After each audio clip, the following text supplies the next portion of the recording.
Hello students, so today we will be starting with a new topic. The new topic name is Contemporary Centers of Power. This chapter is present in the class 12 book of political science, and today we will be understanding what are the powers that have been discussed in this chapter.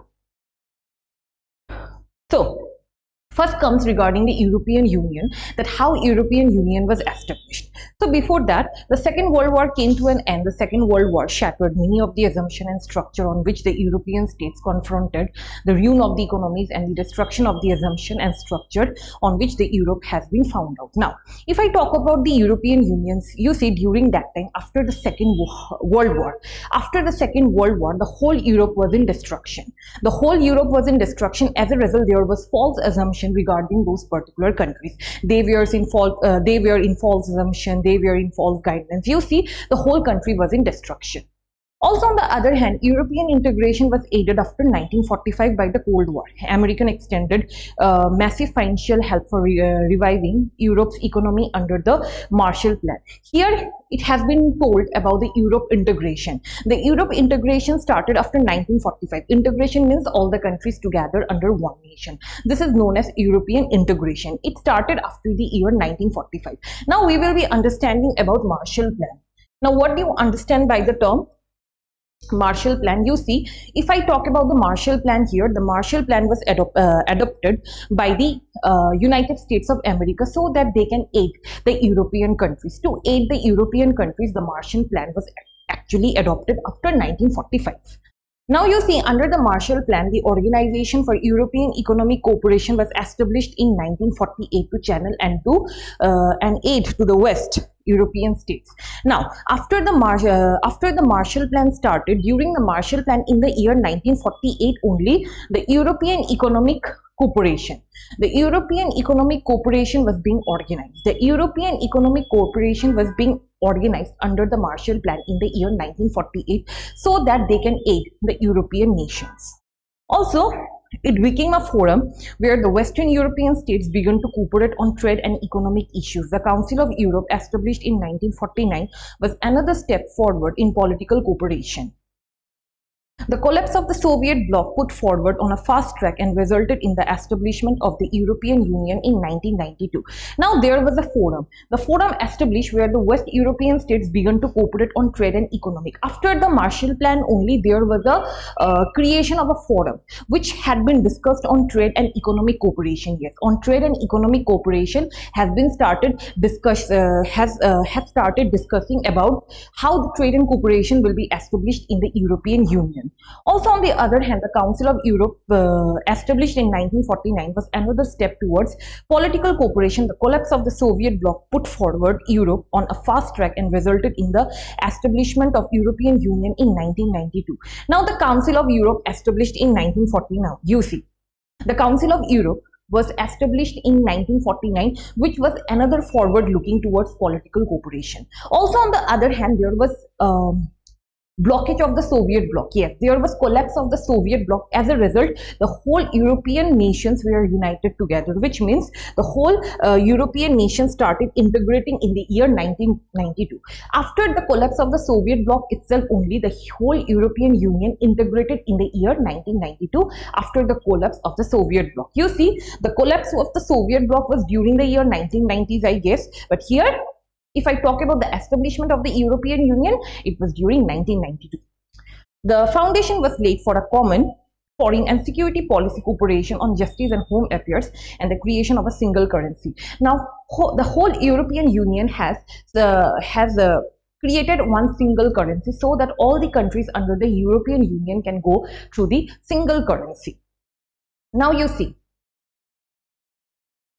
here we will be again discussing about this one, European Union. This is the map of the European Union. You see here, the whole, you can see the whole map here is under European Union. But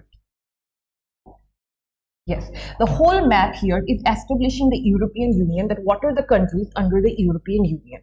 Norway comes, Sweden comes, Finland comes. This all the countries comes under the European Union. You can see the whole map of the European Union. Like after the collapse of the Soviet bloc in the year 1992, this was the integration of the European Union, which means these are the member countries of the European Union. Also comes here the United Kingdom, the Ireland, France, Switzerland, also the Germany comes. I hope so you have understood this one. Here we will be understanding about other aspects of the European Union. So the European Union has evolved over time from an economic union to an increasingly political one. The European Union has started to act as a nation state while the attempts to have a constitution failed as its own flag, anthem, founding date and currency. Now, if I talk about the European Union now, European Union needs everything of its own. You see their constitution has failed. The demand of the constitution has failed, but there was their own flag. They had their own flag, they had their own national anthem. Also, on the other hand, they have the founding date and currency. Yes, they had their own currency as well. Also, the European Union has tried to expand areas of cooperation while acquiring new members, especially from the erstwhile Soviet bloc. Now they have started expanding areas of cooperation. You see, slowly they have started to gather good relation with the other countries so that they can cooperate with the other countries in terms of trade and cooperation. Also, the new members also started joining them. Now, the European Union has economic, political, diplomatic and military influence. The EU is the world's biggest economy with a GDP of more than $12 trillion in 2005. Now, if I talk about European Union, here the European Union has economic, political, diplomatic and military influence. Yes, the European Union is getting powerful, which means they have economic, political, diplomatic and military influence. The EU is the world's biggest economy. Here, if I talk about the European Union, during that time, European Union was the biggest economy in the world. Yes, in comparison to the United States of America, also European Union was the most biggest economy in the world with the GDP, or you can, yes, with the more than GDP of $12 trillion. With a GDP of $12 trillion in 2005 and slightly larger than that of the United States. During that time in 2005, European Union was actually extending United States of America. United States of America was a powerful country, but European Union was also coming into existence. Now, its currency can pose a threat to the dominance of the US dollar. Its share of the world trade is 3 times larger than that of the United States. Now, if I talk here about the world trade, you see during that time in the year after 2025, the world trade was becoming very biggest in the European Union in comparison to the United States of America. Also, on the other hand, their GDP rate is also further crossing the United States of America. Here you see their currency. If I talk about their currency is actually a biggest threat to the US dollars. Now, the European Union also functions as an important bloc in the international fronts, hold permanent seats on the UN Security Council. Its use of diplomacy, economic investments and negotiations rather than coercion and military force has been effective. Militarily, the European Union's combined armed forces are second largest in the world. Its total spending on defense is the second after the US. Now, if I talk about the European Union here poses as the most important function in the international fronts. It poses as the important function in the international fronts. Also, on the other hand, it holds for permanent seats on the UN Security Council. They have permanent seats on the UN Security Council. Also, its use of diplomacy, economic investment and negotiations rather than coercion and military force has been effective. Now, if I talk about European Union's diplomacy, their diplomacy, their investments and their negotiations has been very much effective. In fact, their military force also has been very effective. Military, the European Union's combined armed forces are the second largest in the world. Its total spending on defense is second after the US. Now, if I talk about the military force of the European Union, their combined military forces, yes, their combined military forces is the most powerful. The second most powerful after the USA. Also, it has been said that they have a total investment, more total investment on the military force in comparison to the United States of America. So, you see how the European Union was actually becoming powerful in comparison to the United States of America. Also, on the other hand, as a supranational organization, the European Union is able to intervene in economic, political, and social areas, but in many areas, its member states have their own foreign relation and defense policy that are often at odds with each other. Now, slowly what had happened, the European Union has started intervening in other political aspects. Now, what are the political aspects the European Union was intervening? First comes the political, economic, and social aspects. Yes, the economic, political, and social areas. Also, on the other hand, they have started having foreign relationship with other member countries and foreign countries as well. Also, on the other hand, the Britain's Prime Minister Tony Blair. Now here, Tony Blair was the British Prime Minister, and here also he was playing an important role in finding out, sorry, in founding that US-led thought coalition of the willing. Yes, the coalition of the willing, where the Germany and France opposed American policy. You see, during that time, Americans was trying to overthrow the policy on the European Union. But as a result, what had happened? The Tony Blair, who was the British Prime Minister, who was also the American partner in the Iraq invasion. Yes, he was also the American partner in the Iraq invasion, was started a movement with the newer members. The newer members led coalition of the willing. The coalition of the willing means no American policy, which means that Germany and France will be opposing the American policy. Yes, here coalition of the willing means the Germany and the France will be opposing. The Germany and the France will be opposing the American policy. Here, this is the meaning of the coalition of the willing, which means Germany and France oppose American policy. I hope so this is clear. Now we will be understanding about the Association of the Southeast Asian Nations. Now, what do you mean by the Association of the Southeast Asian Nation? You see, if I talk about the Association of the Southeast Asian Nations, most of the countries come under the Association of the Southeast Asian Nation, which means ASEA and Asian. Here, you see, Asian countries have celebrated what has become as the Asian way, a form of interaction that is informal, non-confronting, and cooperative. With some of the fastest growing economies in the world, Asian broadened the objectives beyond the economic and social spheres. Now, if I talk about the Asian countries, or you can say the Asian cooperation, yes, the Asian cooperation has celebrated its organization in a very Asian way.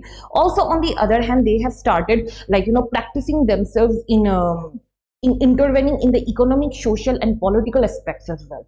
Also, on the other hand, they have started cooperating in an informal, non-confronting way. Yes, they have started cooperating in an informal, non-cooperating way, which means there should be no conflict. Also, on the other hand, they will be presenting themselves in an informal way rather in a formal way, which means there is no any such kind of conflicting meetings or conflicting discussions. Also, Asian broadened its objectives. Yes, they have broadened its objectives beyond the economic and social spheres as well.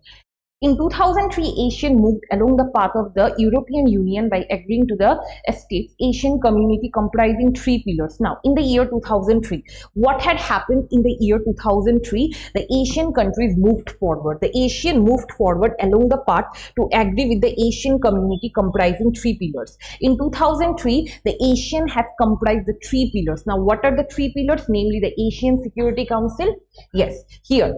In the year 2003, the Asian community, or you can say the Asian organization, has posed 3 pillars. Now, what are those 3 pillars? The 3 pillars, the Asian Security Council, yes, the Asian Security Council, the Asian Economic Community, and the Asian Socio-Cultural Community. Very, very important. We are understanding here about the 3 pillars. Now, what are the 3 pillars?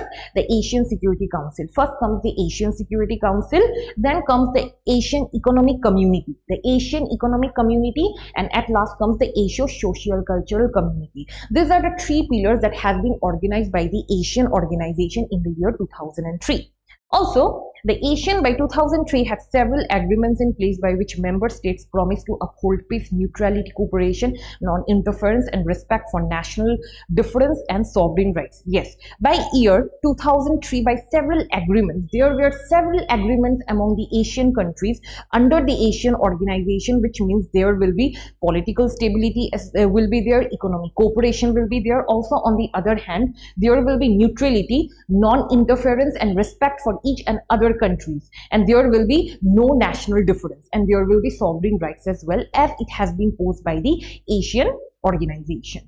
Also, the Asian Regional Forum. Here comes the Asian Regional Forum. Now, what is meant by the Asian Regional Forum? It was established in the year 1994. It was established in the year 1994, is the organization that carries out coordination of security and foreign policy.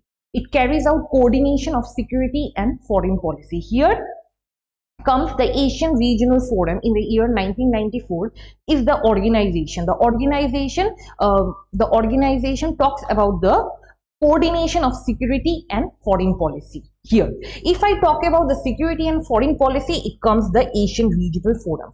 Again, I am telling the Asian Regional Forum discusses about the security and foreign policy, about the coordination of the security and foreign policy. While Asian region as a whole is a much smaller economy compared to the US, the European Union and Japan, its economy is growing much faster and accounts for growth and influence in both region and beyond. Now, if I talk about the Asian region as the whole is smaller in compared to the in comparison to the United States and Japan. In comparison to the United States, EU and Japan, yes, the Asian region. If I talk about the Asian region, it is very much smaller in compared to the Japan, the European Union, and the United Nations. Yes, and the United States. Its economy is growing much faster. Now, if I talk about after the organization of the ASEAN, its economy is growing much faster. Their economy is growing much faster, and the growth and influence among different countries was also spreading during that time. Also, on the other hand, it was extending beyond everything. Yes, it was extending its region and beyond other countries. So we have here understood about the ASEA and ASEAN. Again, we will be understanding about the objectives of the Asian Economic Community. Now, what is the objective of the Asian Economic Community? Which means to create a common market. Yes, to create a common market and production base within Asian states and to aid social and economic development in the region. Now, it is very important. What are the objectives of the Asian Economic Community? The objectives of the Asian Economic Community is to create a common market, and to make a production base, and to make the production base within the Asian countries, to create a common market and to produce a production base within the particular countries. Also, on the other hand, to go for the social and economic development. Just because for the economic development only, the Asian Economic Community was actually set up. Also, on the other hand, the economic community would like to improve the existing Asian dispute settlement mechanism to resolve economic disputes. The ASEAN has focused on creating a free trade area for investment, labor, and services. The US and China have already moved fast to negotiate FTEs with ASEAN. Now, here the economic community would like to improve the existing Asian dispute. Yes, the economic community has improved the existing Asian dispute. Long time ago, there was an Asian dispute, but it has been sorted out with the economic community. The economic community has improved the Asian dispute. Also, on the other hand, it has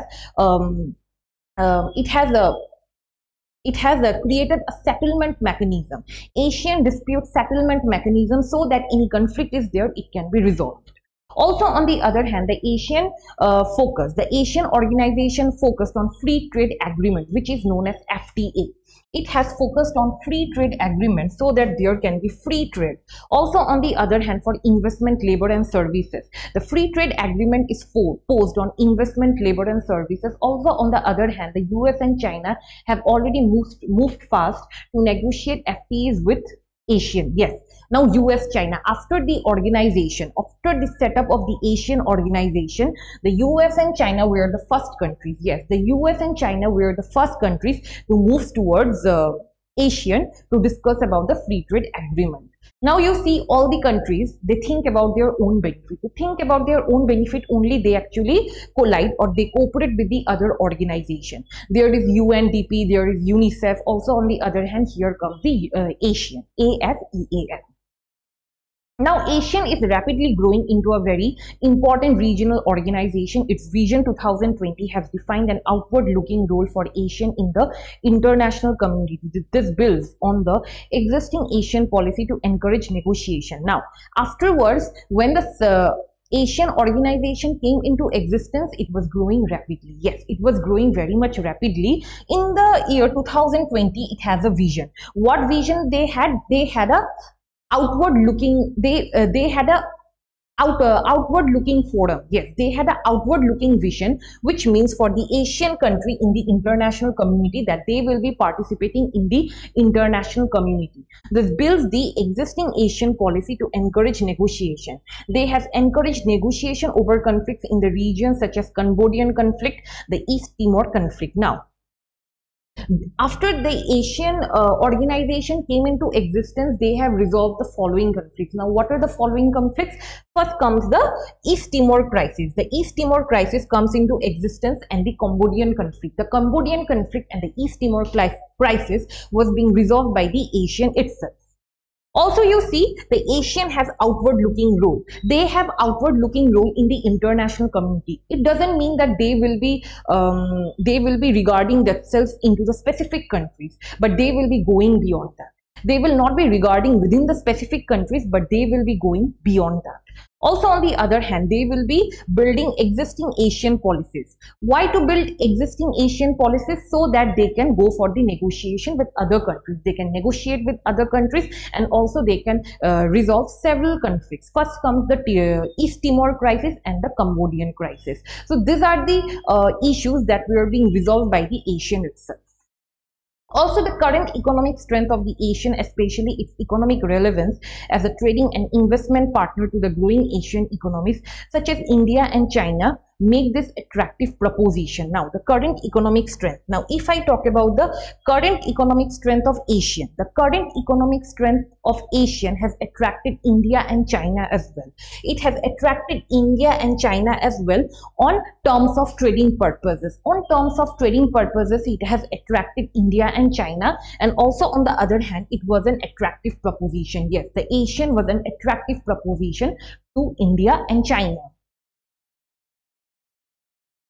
Now here we will be understanding in recent years, India has tried to make amends with two Asian members by signing free trade agreements, Singapore and Thailand. You see, in recent years, if I talk about the recent years, the ASEAN has made a contract with free trade agreements, which means they have signed free trade agreements with Singapore and Thailand, these two countries. In recent years, they have signed free trade agreements with Singapore and Thailand. Also, on the other hand, ASEAN's strength, however, lies with its policies of interaction and consultation with member states, with dialogue partners, and with non-regional organizations. Now, how ASEAN has expanded itself and how its strength has proposed itself to other countries with the help of having good relation with the member nations and also with the non-regional countries. Also, on the other hand, they had a good relation with the dialogue partners. The dialogue partners means with those they had meetings with. Those they have negotiation with are known as the dialogue partners.